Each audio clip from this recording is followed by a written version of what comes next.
ഈ ചേച്ചിക്ക് എന്തോരം ഡ്രസ്സ് അതൊക്കെ ആർക്കെങ്കിലും ഒന്ന് കൊടുത്തൂടെ എന്നുള്ള കമന്റ് ഇതേ ഇടയ്ക്കിടയ്ക്ക് നമ്മുടെ കമന്റ് ബോക്സിൽ വന്നില്ലെങ്കിൽ ഒരു രസമില്ല കേട്ടോ.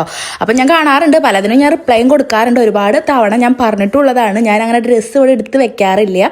എനിക്ക് വേണ്ട അല്ലെങ്കിൽ ഇത് കൊടുക്കാമെന്ന് തോന്നിയ ഡ്രസ്സുകളൊക്കെ ഞാനിവിടെ അടുത്ത് കുട്ടികൾക്കും എനിക്ക് അറിയുന്ന കുട്ടികൾക്കും അതുപോലെ തന്നെ അറിയുന്ന 2 സ്ഥലങ്ങളിലും ഞാൻ കൊടുക്കാറുണ്ട്. അത് ഇനി എങ്ങനെ എനിക്ക് പറയാമെന്നറിയില്ല, ഞാൻ അതൊരു കണ്ടന്റോ വീഡിയോ ആയിട്ട് ചെയ്യണില്ല എന്നുള്ളൂ. ഞാൻ അത്യാവശ്യത്തിൽ കൂടുതൽ ഡ്രസ്സ് ഞാൻ ഒരുപാട് പേർക്ക് കൊടുത്തിട്ടുണ്ട് കേട്ടോ. എൻ്റെ ഈ ഒരു അലമാരയിലും അതുപോലെ തന്നെ അപ്പുറത്തെ അലമാരയിലും ഒതുങ്ങാവുന്ന ഡ്രസ്സുകൾ മാത്രമേ ഇപ്പം എൻ്റെ കയ്യിലുള്ളൂ. അതാണ് നിങ്ങൾക്ക് പലപ്പോഴായിട്ട് നമ്മൾ ഈ കൊളാബിന് ഇടുന്ന ഡ്രസ്സ് ഞാൻ പിന്നീട് ഇട്ട് കാണാത്ത പല ഡ്രസ്സുകൾ ഉണ്ടായിരിക്കും. അതൊക്കെ ഞാൻ ആ കൊളാബ് ചെയ്ത് കഴിഞ്ഞാൽ ചിലർക്കൊക്കെ കൊടുക്കാറുണ്ട്. അങ്ങനെ കുറച്ച് പേർക്ക് കൊടുക്കാനുള്ള ഡ്രസ്സും അതുപോലെ തന്നെ ഷെൽഫും ഒന്ന് ഒതുക്കാൻ വേണ്ടിയിട്ടാണ് കേട്ടോ ഞാനും തേജു ഇരിക്കുന്നത്. എനിക്കാണെങ്കിൽ നല്ല പനി ഉണ്ട് കേട്ടോ, അതുകൊണ്ട് ഞാനിന്ന് തേജുവിനെ ക്ലാസ് വിട്ടിട്ടില്ലേ. പിന്നെ വീട്ടിൽ നിന്ന് അമ്മ വെള്ളയപ്പത്തിന്റെ മാവ് എനിക്ക് അരച്ചത് കുറച്ച് തന്നു വിട്ടുണ്ടായിരുന്നു, അതുകൊണ്ട് ഭയങ്കര എളുപ്പമായിട്ടാണ്. തേജുവിന് വെള്ളയപ്പം ഇഷ്ടമായതുകൊണ്ട് തന്നെ ഞാൻ വേഗം വെള്ളയപ്പം ഉണ്ടാക്കി. ഞാൻ എന്താ വെച്ചാൽ എനിക്ക് രാവിലെ തീരെ ഒട്ടും എനിക്കാൻ വയ്യാട്ടോ, അതുകൊണ്ട് ഞാൻ പിന്നെ അവനെ വിട്ടിട്ടുണ്ടായിരുന്നില്ല ക്ലാസ്സിക്ക്. അങ്ങനെ ഒന്ന് ഓക്കെ ആയിട്ട് വന്നതിന് ശേഷമാണ് ഞാനും തേജു ഇതേ ചായയൊക്കെ കുടിച്ച് ഇരിക്കാൻ പോണത് കേട്ടോ. അപ്പോൾ തേജു പാവണ്ട് കേട്ടോ, കുറേ എൻ്റെ കൂടെ അഡ്ജസ്റ്റ് ചെയ്തിട്ടുണ്ട് രാവിലെ. ഒന്നാമത് എനിക്കുമ്പോൾ കുറച്ച് നേരമായിട്ടുണ്ടായിരുന്നു.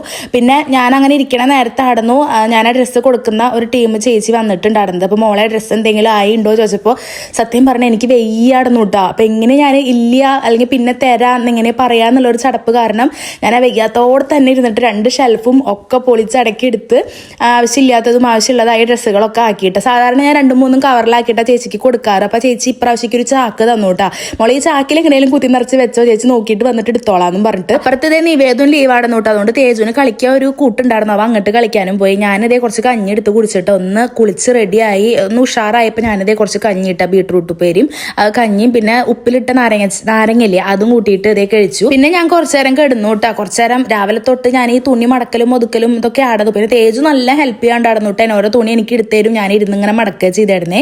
പിന്നെ അവ അതേ കളി കഴിഞ്ഞിട്ട് വീട്ടിലേക്ക് വന്നിട്ടുണ്ട് കേട്ടോ. അവനും നിവേദം വന്നിട്ടുണ്ട്. അവർ 2 പേരും കൂടി ഇരുന്ന് ഹാളിൽ ഇരുന്ന് കളിച്ചോളും. ഇവർ 2 പേരും ആകുമ്പോൾ എനിക്ക് പേടിക്കാനില്ല. അവർ ഹാളിൽ ഇരുന്ന് ഒതുങ്ങി വാലടിച്ച് അവിടെ ഇരുന്ന് എന്തെങ്കിലുമൊക്കെ കുത്തി വരച്ചിരുന്ന് കളിച്ചോളൂ കേട്ടോ. എനിക്ക് കിടക്കണോടത്ത് കിടന്നാൽ മതി. അപ്പോൾ അതിൻ്റെ ഇടയിൽ എന്താ വരയ്ക്കാനുള്ള ബുക്കും കളർ പെൻസിലൊക്കെ എടുത്തിട്ടുള്ള തപ്പലാണ് ഈ കാണണത് കേട്ടോ. അപ്പം ഞാൻ അങ്ങനെ നോക്കുന്നുണ്ട്. ഇവരുടെ സംസാരം കേട്ടില്ലെങ്കിൽ ഞാൻ വിളിക്കും, തേജു എന്താ ചെയ്യണമെന്ന് ചോദിച്ചിട്ട്. അത് മാത്രമേ എനിക്ക് നോക്കണ്ടു കേട്ടോ. പിന്നെ വൈകുന്നേരമായിട്ടേക്ക് കുറേ വീഡിയോ ഒന്നും എടുക്കാൻ പറ്റിയില്ല, കാരണം ആ ഡ്രസ്സ് ഞാൻ അങ്ങനെ വെച്ചോ ചേച്ചി വന്നില്ല. എനിക്ക് തോന്നണ ചേച്ചി തിരക്കിൽ വേറെ സ്ഥലത്തേക്ക് ഡ്രസ്സുകൾ എടുക്കാൻ പോയി എന്നാണ് തോന്നണത് കേട്ടോ. അപ്പോൾ നാളെ മറ്റൊന്നൊക്കെ ആയിട്ട് വരുന്നുണ്ടായിരിക്കും. എന്തായാലും ഞാനിവിടെ ഭദ്രമായിട്ട് ഡ്രസ്സൊക്കെ വെച്ചിട്ടുണ്ട്. അപ്പം ഞാൻ രാത്രിയിലേക്ക് ഇതേ പയറുപ്പേരി ആയിട്ട് ഉണ്ടാക്കിയത്. ബീട്രൂട്ട് ഉപ്പേരി എന്തൊക്കെ ഛർദ്ദിക്കാൻ വരിക കാണുമ്പോൾ രാവിലെ കഴിച്ചുകൊണ്ടാ തോന്നുന്നു. അപ്പോൾ തേജുവിന് കുറച്ച് ബീട്രൂട്ട് ഉപ്പേരി എടുത്തു. പിന്നെ ഒരു ഓംലേറ്റും ഉണ്ടാക്കി.